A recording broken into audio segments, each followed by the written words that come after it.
حضرت طلحہ بن عبیداللہ رضی اللہ تعالیٰ عنہ قریش کے ایک تجارتی قافلے کے ساتھ جا رہے تھے۔ جب یہ قافلہ بصرہ پہنچا تو بڑے بڑے قریشی تاجر خرید و فروخت کے لیے وہاں کی آباد مقامی منڈی کی طرف جا پہنچے۔ حضرت طلحہ ابھی نو عمر تھے اور میدان تجارت میں نو خیز، لیکن بلا کی ذہانت اور بصیرت کی وجہ سے یہ میدان تجارت میں کامیابی و کامرانی سے ہمکنار ہونے کی مکمل صلاحیت رکھتے تھے۔ حضرت طلحہ صبح و شام اس منڈی میں جایا کرتے تھے جہاں ہر جگہ سے آنے والے تاجروں کا ہجوم رہتا تھا۔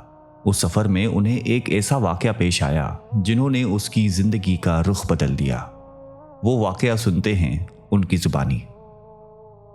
فرماتے ہیں کہ ہم ایک دفعہ بصرہ کے بازار میں خرید و فروخت میں مصروف تھے کہ اچانک ایک فقیر لوگوں میں یہ منادی کرنے لگا کہ اے تاجروں، مجھے بتاؤ کہ کیا تم میں سے کوئی ایسا شخص ہے جو مکہ سے آیا ہے؟ میں بالکل اس کے قریب ہی کھڑا تھا۔ میں نے جلدی سے کہہ دیا کہ ہاں، میں مکہ سے آیا ہوں۔ اس نے کہا کہ تم میں احمد کا ظہور ہو چکا ہے۔ میں نے کہا احمد کون؟ اس نے کہا ابن عبداللہ بن عبد المطلب، اس مہینے اس کا ظہور ہونا تھا۔ وہ آخری نبی صلی اللہ علیہ وآلہ وسلم ہوگا، مکہ سے مدینہ طیبہ ہجرت کرے گا۔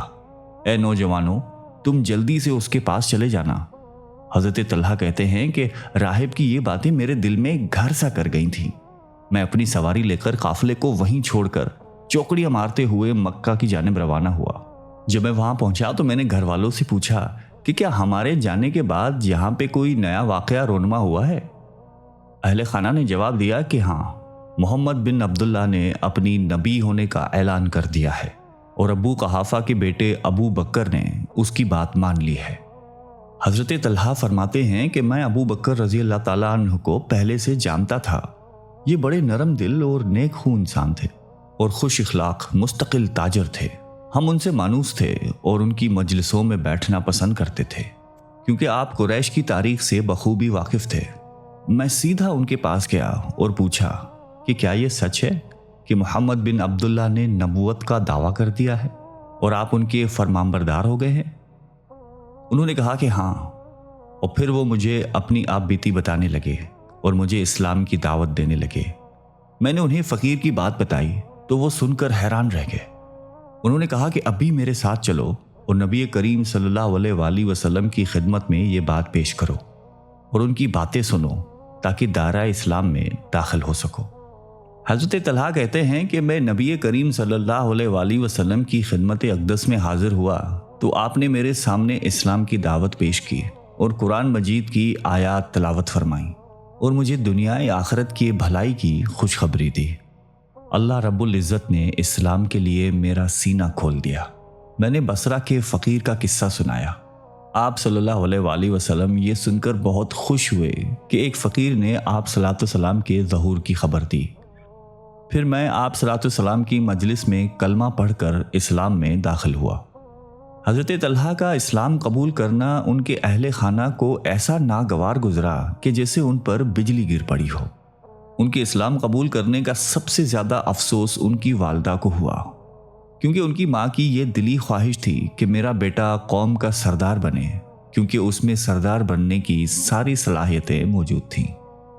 دین اسلام کو چھوڑنے کے لیے حضرت طلحہ کی قوم ان کے پاس آئی، لیکن یہ مضبوط چٹان کی طرح اپنے موقف پر ڈٹے رہے۔ جب یہ نرمی سے اپنی بات منوانے میں ناکام رہے تو دردناک تکلیفیں دے کر اپنی بات بنوانے کا حربہ اختیار کر لیا۔ مسعود بن خراش بیان کرتے ہیں کہ میں صفا مروہ کی سعی کر رہا تھا تو بہت سے لوگ ایک ایسے نوجوان کے پیچھے لگے ہوئے تھے جس کے دونوں ہاتھ اس کی گردن کی جانب جکڑے ہوئے تھے۔ پیچھے سے اس کو عورتیں اور مرد ٹھوکر مار کر بھگانے پر مجبور کر رہے تھے۔ شور و غل مچاتے ہوئے اس کے پیچھے بھاگ رہے تھے۔ ان میں ایک بڑھیا عورت چیختی ہوئی اسے گالیاں دے رہی تھی۔ میں نے لوگوں سے پوچھا کہ یہ کون ہے؟ لوگ اس کے پیچھے کیوں پڑے ہوئے ہیں؟ لوگوں نے کہا کہ یہ عبید اللہ کا بیٹا طلحہ ہے جو بے دین ہو گیا ہے۔ اس نے بنو ہاشم کے کسی نوجوان کی پیروی اختیار کر لی ہے۔ میں نے پوچھا کہ اس کے پیچھے یہ بڑھیا کون ہے؟ تو انہوں نے کہا کہ وہ اس نوجوان طلحہ بن عبید اللہ کی والدہ ہے۔ پھر اپنے آپ کو شیر قریش کہلانے والا نوفل اٹھا اور اس نے طلحہ بن عبید اللہ اور ابو بکر صدیق رضی اللہ تعالیٰ عنہ کو ایک رسی میں جکڑ دیا اور مکے کے ادواش نوجوانوں کے حوالے کر دیا تاکہ وہ ان لوگوں کو عبرتناک سزا دے سکیں۔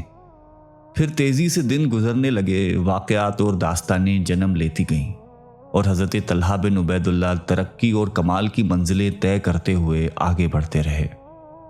اللہ رب العزت کی راہ میں حضرت طلحہ بن عبید اللہ کی آزمائشیں دن بدن بڑھتی گئیں۔ اسلام اور مسلمانوں کے ساتھ وفاداری میں دن بدن اضافہ ہونے لگا، یہاں تک کہ مسلمان حضرت طلحہ کو زندہ شہید کے نام سے یاد کرنے لگے۔ رسول اللہ صلی اللہ علیہ وآلہ وسلم انہیں نیک طلحہ، سخی طلحہ، فیاض و فراغ دل طلحہ کے نام سے پکارا کرتے تھے، اور ان کا ہر لقب اپنے دامن میں ایک الگ ہی داستان لیے ہوئے تھے۔ غزوہ احد میں جب مسلمانوں کو شکست ہوئی تو انصار میں سے صرف 11 اور مہاجرین میں سے صرف حضرت طلحہ رسول اللہ صلی اللہ علیہ وآلہ وسلم کے پاس رہ گئے، باقی سب بکھر گئے تھے۔ آپ صلی اللہ علیہ وسلم ان ساتھیوں کے ساتھ ایک پہاڑی پر چڑھ رہے تھے کہ اتنے میں مشرکین کا ایک جتھا آ پہنچا جو آپ صلی اللہ علیہ وسلم کو قتل کر دینا چاہتا تھا۔ آپ صلی اللہ علیہ وسلم نے یہ نازک صورتحال دیکھ کر ارشاد فرمایا کہ آپ لوگوں میں سے کون ہے جو ان کو بھگائے گا، وہ میرا جنت میں رفیق ہوگا۔ حضرت طلحہ نے جلدی سے کہا کہ میں۔ آپ صلی اللہ علیہ وسلم نے فرمایا کہ نہیں، تم ابھی رہنے دو۔ انصار میں سے ایک شخص نے فرمایا کہ میں یا رسول اللہ۔ آپ نے فرمایا کہ ہاں، تم مقابلے کے لیے آگے بڑھو۔ وہ انصاری آپ صلی اللہ علیہ وسلم کی حکم کی تکمیل کرتے ہوئے بے جگری سے لڑا، یہاں تک کہ شہید ہو گیا۔ آپ صلی اللہ علیہ وسلم اپنے ساتھیوں کے ساتھ کچھ اور اوپر چڑھے تو مشرکین نے پھر سے گھیرا ڈال دیا۔ آپ صلی اللہ علیہ وسلم نے فرمایا کہ ان کا مقابلہ کون کرے گا؟ حضرت طلحہ نے فرمایا کہ میں۔ آپ نے فرمایا کہ نہیں، تم ابھی نہیں۔ پھر انصار میں سے ایک شخص بولا کہ میں۔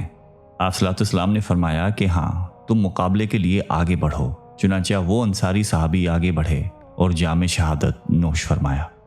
رسول اللہ صلی اللہ علیہ وآلہ وسلم مسلسل پہاڑی پر چڑھتے گئے اور مشرکین بھی مسلسل آپ صلی اللہ علیہ وآلہ وسلم کے پیچھے رہے، یہاں تک کہ تمام انصاری صحابہ جام شہادت نوش فرما گئے اور آخر میں صرف حضرت طلحہ رہ گئے۔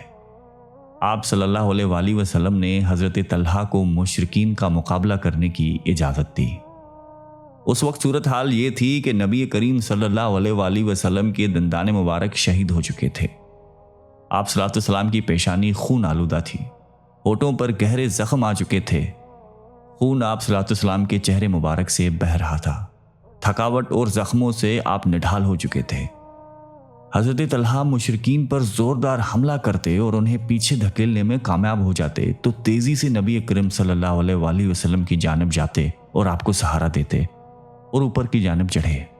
پھر آپ صلی اللہ علیہ وآلہ وسلم کو چٹان کی اوٹ میں بٹھا کر مشرکین پر نئے سرے سے حملہ آور ہوتے۔ مسلسل ایسا ہی چلتا رہا یہاں تک کہ یہ مشرکین کو وہاں سے بھگانے میں کامیاب ہوئے۔ حضرت ابو بکر صدیق رضی اللہ تعالیٰ عنہ فرماتے ہیں کہ میں اور ابو عبیدہ بن جراح نبی اکرم صلی اللہ علیہ وآلہ وسلم سے کافی فاصلے پر تھے۔ جب ہم وہاں پہنچ کر آپ صلی اللہ علیہ وآلہ وسلم کی مرہم پٹی کرنے لگے تو آپ صلی اللہ علیہ وسلم نے فرمایا کہ مجھے چھوڑو اور اپنے ساتھی طلحہ کی خبر لو۔ حضرت طلحہ کے جسم سے خون بہہ رہا تھا اور اس کے جسم پر 70 سے زیادہ نیزوں اور تلواروں کے زخم آ گئے تھے، ایک ہاتھ بھی کٹ چکا تھا، بے ہوش ہو کر ایک گڑھے میں گر چکے تھے۔ اس واقعے کے بعد نبی اکرم صلی اللہ علیہ وآلہ وسلم فرمایا کرتے تھے کہ اگر کسی کو زندہ شہید دیکھنا ہے تو وہ حضرت طلحہ رضی اللہ تعالیٰ عنہ کو دیکھے۔ حضرت ابو بکر فرماتے ہیں کہ احد کی لڑائی تو در حقیقت طلحہ ہی نے لڑی ہے۔ یہ ہے آپ رضی اللہ تعالیٰ عنہ کو زندہ شہید لقب ملنے کی داستان۔ حضرت طلحہ بہت بڑے تاجر بھی تھے۔ ایک مرتبہ ان کے پاس حضرموت سے 7 لاکھ درہم آئے اور یہ رات انہوں نے نہایتی غم اور ملال میں گزاری۔ آپ کی بیوی نے پوچھا کہ میرے سرتاج کیا بات ہے؟ کیا مجھ سے کوئی ایسی بات ہو گئی ہے جو آپ کو ناگوار گزری ہو؟ فرمانے لگے کہ نہیں، آپ تو بہت فرمان بردار اور نیک سیرت بیوی ہیں۔ میں رات بھر یہ سوچتا رہا کہ وہ شخص اپنے رب کو کیا منہ دکھائے گا جو اپنے گھر میں اس حال میں رات گزار رہا ہو کہ اس کے پاس کثیر مقدار میں مال و دولت موجود ہو۔ بیوی نے کہا کہ بھلا یہ کون سی غم کی بات ہے؟ آپ کی قوم اور دوست و احباب میں بہت سے ضرورت مند لوگ ہیں، صبح ہوتے ہی یہ مال اس میں تقسیم کر دیجیے گا۔ یہ تجویز سن کر وہ بہت خوش ہو گئے اور اپنی بیوی کو دعائیں دینے لگے۔ جب صبح ہوئی تو تمام مال تھیلیوں میں رکھا اور تمام مہاجر و انصار و فقراء میں تقسیم کر دیا۔ حضرت طلحہ رضی اللہ تعالیٰ عنہ کو وہ سارے لقب مبارک ہوں جو آپ صلی اللہ علیہ وآلہ وسلم نے ان کو دیے تھے۔ اللہ رب العزت ان سے راضی ہو اور ان کی قبر کو منور کر دے۔ آمین ثم آمین۔